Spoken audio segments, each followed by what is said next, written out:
Imagine starting a company with zero cash and a mountain of debt. That was George Washington's America. Alexander Hamilton, the guy on the $10 bill, was the ultimate FAO, convincing everyone that the federal government should take on state debts to build credit. We went from bartering animal skins to creating the first bank of the United States.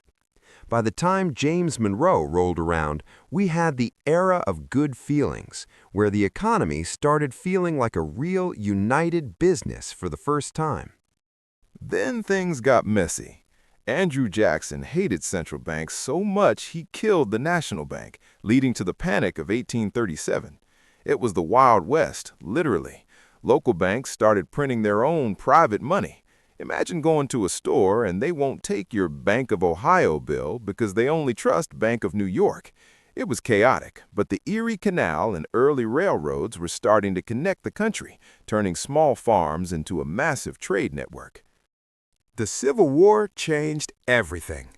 Abraham Lincoln needed to fund a massive war, so he created the greenback, the first real national paper currency. To pay for it, he also introduced the first income tax. Sorry about that. After the war, during Ulysses S. Grant's time, we entered the Gilded Age. The North was booming with factories, but the South was struggling to rebuild a whole new economy without the cruel system of slavery. This was the age of the robber barons. While presidents like Grover Cleveland and William McKinley held the wheel, guys like Rockefeller and Carnegie were the ones building the engine. We moved to the gold standard, meaning every dollar was backed by actual shiny metal. The U.S. became an industrial powerhouse, outproducing Great Britain. But there was a catch. If you weren't a millionaire, life was tough, leading to the first big labor unions. The party got a little too wild, so Teddy Roosevelt stepped in as the trust buster. He started breaking up giant monopolies to give the little guy a chance. Under Woodrow Wilson, we got the Federal Reserve in 1913. This was the birth of the modern Fed, the agency that controls how much money is floating around today. Then came World War I, which turned the U.S. from a country that borrowed money into the world's biggest lender. The 1920s were one giant party under Calvin Coolidge. Everyone was buying cars and radios on credit for the first time. It was the roaring 20s, and the stock market was a rocket ship. But as Herbert Hoover took office in 1929, the engine exploded. The stock market crash triggered the Great Depression. People lost their life savings overnight, and 1 in 4 Americans couldn't find a job. Franklin D. Roosevelt, or FDR, changed the rules of the game with the New Deal. He created Social Security and insured your bank deposits so you'd never lose your savings again. Then World War II happened. It was the ultimate economic stimulus. Factories ran 24/7. And by the time Harry Truman took over, the U.S. owned half the world's manufacturing power. We were the undisputed kings of the global economy. The 1950s and 60s under Ike and JFK were the American dream years. Suburbs, big cars, and a growing middle class. But the 1970s brought stagflation under Richard Nixon and Jimmy Carter. This was a weird economic monster where prices went up, inflation, but the economy didn't grow. Gas lines were long, and the misery index was at an all-time high. Ronald Reagan showed up with supply-side economics, cutting taxes and deregulating businesses to unleash the bulls. It worked for a while, but the national debt started to climb. Then came the 1990s under Bill Clinton. The internet was born, creating a new economy.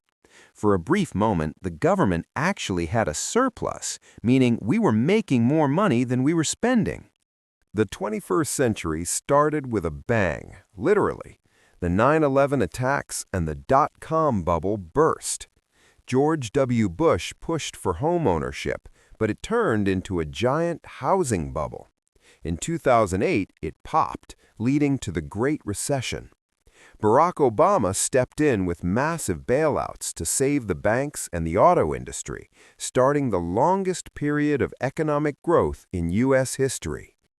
Donald Trump focused on America first, using tariffs, taxes on imports, like a hammer to change trade deals and cutting corporate taxes to record lows. Then COVID-19 hit, shutting the world down.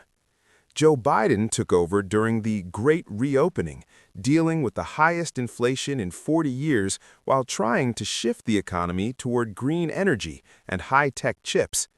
Today, we're in the age of AI and digital currency, the newest chapter in this epic story.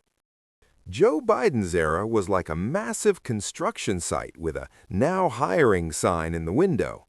He went all in on Bidenomics, pouring billions into electric cars, solar panels, and the CHIPS Act to make sure America, not China, leads the tech world. He oversaw a job market that stayed red hot, with unemployment hitting 50-year lows. But there was a dragon in the room: inflation. As the world woke up from COVID, prices for eggs, gas, and rent went through the roof, making people feel like their raises weren't enough to keep up with the grocery bill. Entering 2025, Donald Trump returned with a maximum pressure economic playbook. Think of it as a radical makeover for the money machine. He doubled down on his signature weapon, tariffs. By slapping high taxes on imports, he aimed to force companies to build everything inside the U.S. borders. While his team focused on DOGE, Department of Government Efficiency, to slash federal spending and deregulate the stock market, the country faced a new tug-of-war. On one side, a booming stock market and American-first manufacturing. On the other, the risk of higher prices for anything made overseas. We are now in a high-stakes era where the government is being run like a private equity firm, fast, aggressive, and unpredictable. So, which president was the best for the economy? Hit subscribe and comment below.